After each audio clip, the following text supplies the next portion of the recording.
जी सामने नाज़रीन, welcome to my YouTube channel. और पिछले 2 दिन से मैंने व्लॉग नहीं किया। अगर किसी ने मिस किया हो और किसी ने ये नोटिस किया हो तो बहुत बहुत शुक्रिया, लेकिन उसकी कोई वजूहत थी। वो वजह क्या थी वो मैं आपसे आज डिस्कस करूंगी और शायद आपको मेरी आवाज़ से और मेरे चेहरे से वो आया भी हो। उसकी वजह यह है कि मैं मायूस थी। लिटरली मैं पिछले 2 दिन से मायूस थी। मैं दुख में भी थी, मैं दर्द में भी थी, मैं तकलीफ़ में भी थी, मैं परेशान भी थी। और उसकी वजह यह है कि हम पाकिस्तान में रह रहे हैं और हम पिछले 4 माह से जो बात कर रहे हैं वो किसी के कान में तो किसी किस्म की कोई जो नहीं रेंग रही, बल्कि कमी, इस जो टेंशन है, जो एक इनस्टेबिलिटी है, उसमें कमी होने के बजाय इजाफा हो रहा है। हमें नहीं परवाह कि अवाम को किस तकलीफ से इससे गुजरना पड़ रहा है, बिजली के बिल्स कितने आ रहे हैं, अवाम महंगाई की चक्की में पिस रही है और सबसे ज़्यादा सैलाब ज़दगान की कोई बात नहीं कर रहा। लाशें के लाशें, जिंदा इंसानों के जिंदा बच्चे सैलाबी रैले में बह गए।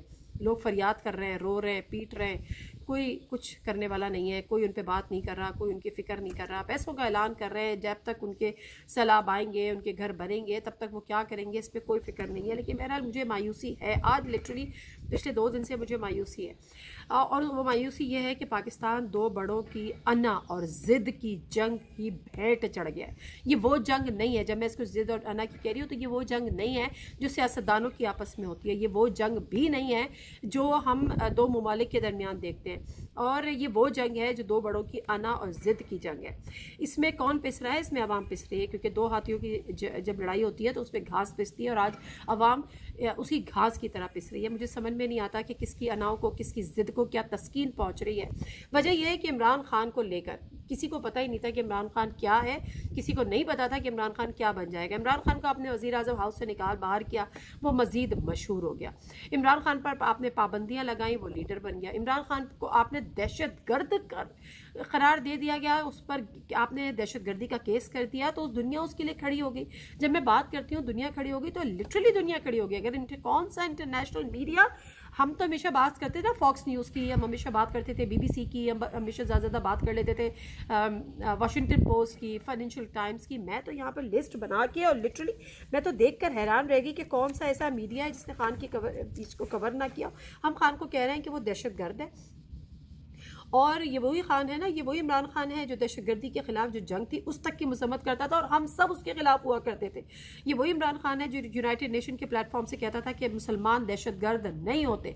ये इस्लामोफोबिया के खिलाफ था, ये ड्रोन हमलों के भी खिलाफ हुआ करता था कि पाकिस्तान की अवाम उसमें बेघर होती है, मरती है और बेगुनाह मरती है।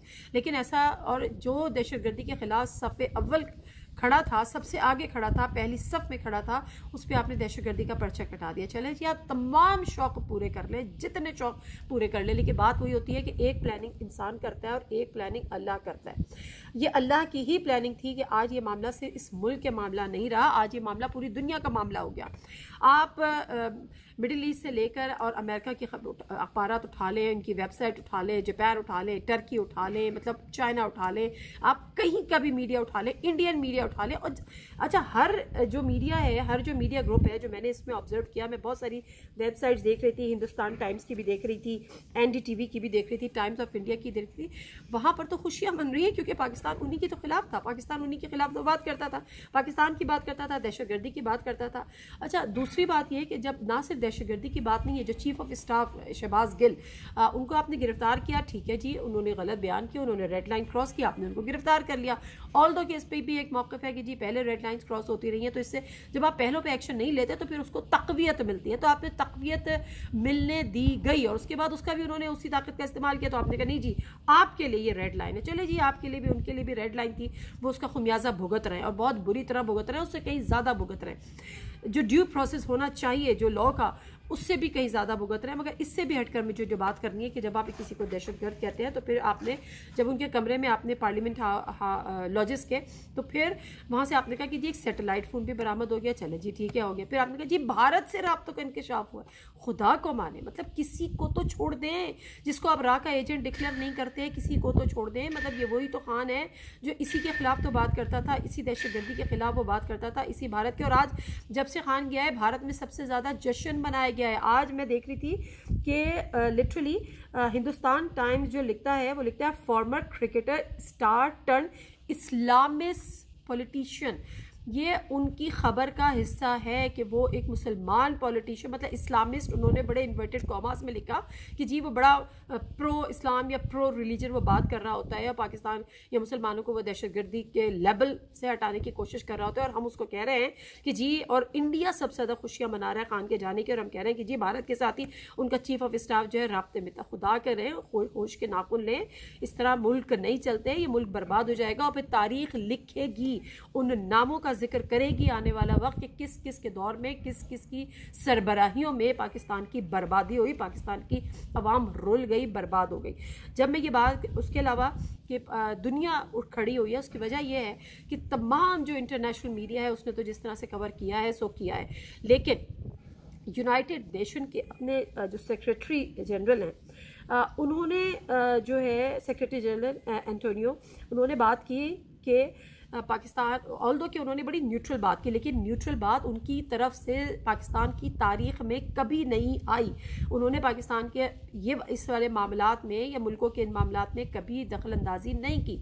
उन्होंने किसी की साइड नहीं ली, ये इंप्रेशन नहीं होने दिया गया कि वो किसी के ख़िलाफ़ हो सकते हैं या किसी को सपोर्ट कर रहे हैं। लेकिन अगर उनका ये बयान है जिसमें उन्होंने कहा है कि lowering of tension and respect the rule of law, human rights and fundamental freedom इन पाकिस्तान, तो इसका मतलब ये है कि अगर उन्होंने इस पर अर्ज किया है कि आप रूल ऑफ लॉ को लेकर चलें, फंडामेंटल राइट्स को सिक्योर करें, ह्यूमन राइट्स को सिक्योर करें, इसका क्या मतलब है? इसका मतलब ये है अकल के अंधे जो लोग हैं उनको समझाने वाली बात कि ये चीज़ें पाकिस्तान में नहीं हो रही। जो चीज़ नहीं हो रही होती है उसी की तो ज़रूरत पे जोर दिया जाता है। अगर मैं किसी जगह पर, मैं अगर यूट्यूब चैनल पे डेली वीलॉग लगा रही हूँ तो मुझे कोई क्यों लगाएगा कि जी आप, क्यों कहेगा कि जी आप यूट्यूब चैनल पे अपना स्टार्ट कर लें और वीलॉग बनाना शुरू कर दें? नहीं करूंगी तभी कहेगा ना। अगर वो ये कह रहे हैं नहीं जी उन्होंने तो किसी के हक में बयान नहीं दिया, लेकिन जिन ज़रूरतों पे जोर दिया है इसका मतलब है कि वो ज़रूरतें हमारे मुल्क में वो पूरी नहीं हो रही, मतलब वो नहीं है, वो लैक कर रही है, फ्रीडम ऑफ एक्सप्रेशन लैक कर रही है, ह्यूमन राइट्स लैक कर रहा है, उसकी वायलेशन हो रही है। और वायलेशन की जब मैं बात करती हूँ ना तो बहुत सारी चीज़ें हैं, बहुत सारे उन्होंने रेड लाइन क्रॉस की है। जमील फारूकी का भी एक केस है।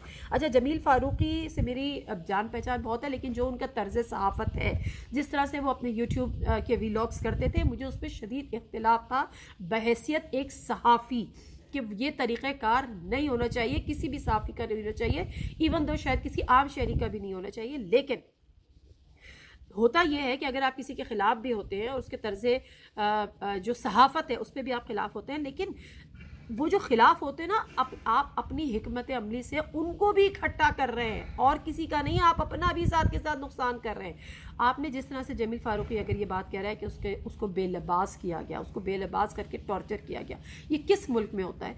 ये तो ह्यूमन राइट्स तो छोड़िए, ये तो आईने पाकिस्तान की खुल कर खिलाफ वर्जी है। लेकिन मैं किस आईने पाकिस्तान की बात कर रही हूँ, या आईने पाकिस्तान को मानता कौन है?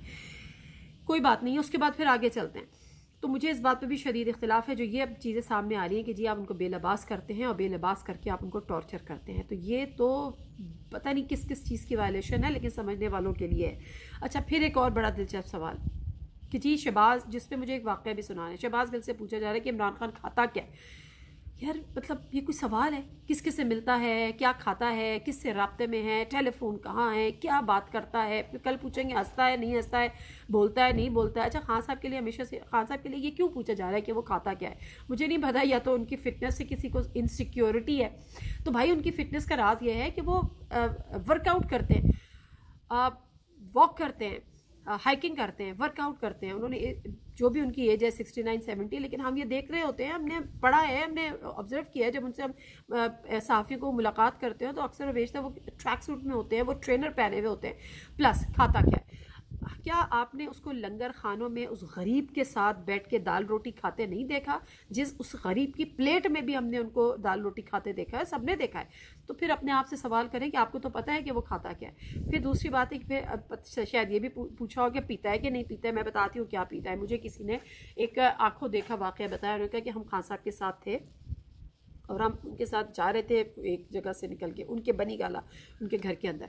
तो खान साहब को प्यास लगी, खान साहब ने इधर उधर देखा और उनका कोई गार्ड खड़ा था या नौकर खड़ा था, मुझे एग्जैक्टली नहीं पता कि वो कौन होगा, लेकिन बहरहाल वो कॉन्टीजेंट लेवल का ही बंदा था। स्टील के ग्लास में वो पानी लेके खड़ा हुआ था अपने पीने के लिए। खान साहब ने उससे स्टील का ग्लास, क्यों पानी खान साहब ने उससे स्टील का ग्लास लिया और पानी पिया और उसको ग्लास वापस किया कि तुम और ले लो। ज़रा खुद से सवाल तो करें, आप ऐसा करेंगे कभी? ज़रा खुद से सवाल तो करें। बड़े बड़े सियासतदान जो कहते हैं हम अवामी लीडर हैं, आप करेंगे ऐसा कभी? कितने ऐसे सियासतदान हैं, ज़मीन पे बैठ के फ़ोटोशूट होती है, उसके बाद एक पीछे वाले एक बंदे से बात होती है तो उसको आगे जैसे ही बताया जाता है सर जी कैमरा ऑन हो गया, तो उस बंदे से कहा जाता है कि चलो जी जल्दी से आगे आ जाओ, आगे आ जाओ। ज़मीन पे बैठ के आप फ़ोटोशूट कराते हैं, बहुत अच्छी बात है, सब कराना चाहिए, कम से कम एक मोटिवेशन ही ज़रूर हो जाती है। बारिश शुरू हो गई, शायद कुछ अच्छी अच्छी बात कर रही हूँ मैं, लेकिन उसके साथ साथ तो किसने देखा है कि लंगर खानों पे जाते हैं और जाके उस गरीब की प्लेट में वहीं का खाना दाल रोटी खा रहे होते हैं, तो ये खाते हैं खासा। और ये खाने की आदत डाल लें, दिमाग को भी सुकून मिलेगा, दिल को भी सुकून मिलेगा, ये जो इक़्तिदार की हवस है ये भी जाती रहेगी, और उसके साथ साथ जो अना और ज़िद ने पकड़ लिया है वो भी, उसमें भी अल्लाह ताला यकीनन फाका देंगे। नादिर मिर्ज़ा को इजाज़त दीजिए, अल्लाह हाफ़िज़।